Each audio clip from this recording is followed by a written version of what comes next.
सुल्तान महमूद गजनवी 971 को गजनी में पैदा हुए।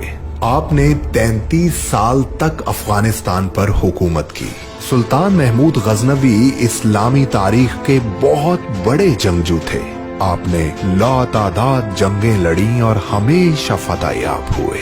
सुल्तान महमूद गजनवी को हिंदुस्तान में बुत शिकन के नाम से जाना जाता था, क्योंकि आप जहां जाते हुजूर नबी करीम सल्लल्लाहु अलैहि वसल्लम की सुन्नत के मुताबिक बुत तोड़ते चले जाते।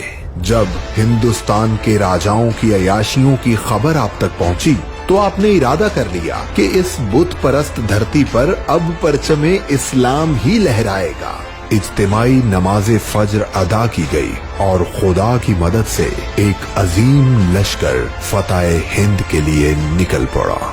उधर हिंदुस्तान के पंडितों ने महमूद गजनवी से निपटने के लिए सोमनाथ के मंदिर को अपना मरकज बना लिया। सोमनाथ हिंदुस्तान का सबसे बड़ा और नाकाबिले तस्खीर मंदिर था, जिसकी खिदमत के लिए 2000 गांव वक्फ थे। 10,000 राजपूतों की फौज हर वक्त सीना सिपर रहती थी। जब महमूद गजनवी सोमनाथ पर हमले के लिए पहुंचे तो हजारों की तादाद में मुकामी बाशिंदे भी अपने मंदिर को बचाने आ गए। दुश्मनों की तादाद मुसलमानों से कई गुना बढ़ गई। महमूद गजनवी के लश्कर को चारों जानिब से घेर लिया गया। हिंदुओं के सिपा सालार ने ललकार कर कहा, ऐ महमूद गजनवी, आज तेरे खात्मे का दिन आन पहुंचा।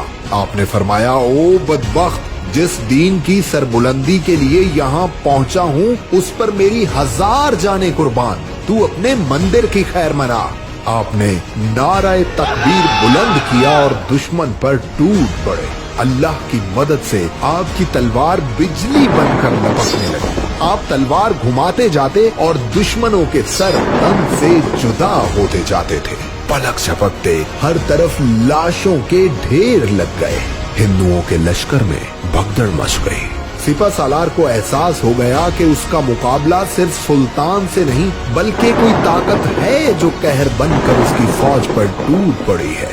वो जान बचाकर मैदान जंग से भाग खड़ा हुआ और इस जिल्लत की बदौलत उसने आग में कूदकर खुदकुशी कर ली।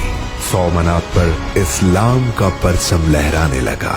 महमूद गजनवी मंदिर में दाखिल हुए तो अपने सामने हिंदुओं के सबसे बड़े बुत को देखकर वजद में आ गए। अल्लाहु अकबर का नारा लगाकर तलवार बुलंद की और सोमनाथ के बुत को पाश पाश कर दिया।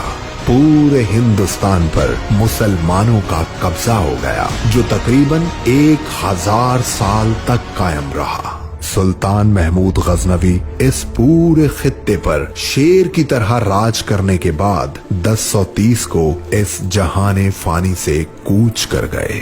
दुनिया में जब भी बहादुरी का तस्करा होगा, सुल्तान महमूद गजनवी का नाम ज़हनों में गूंजता रहेगा।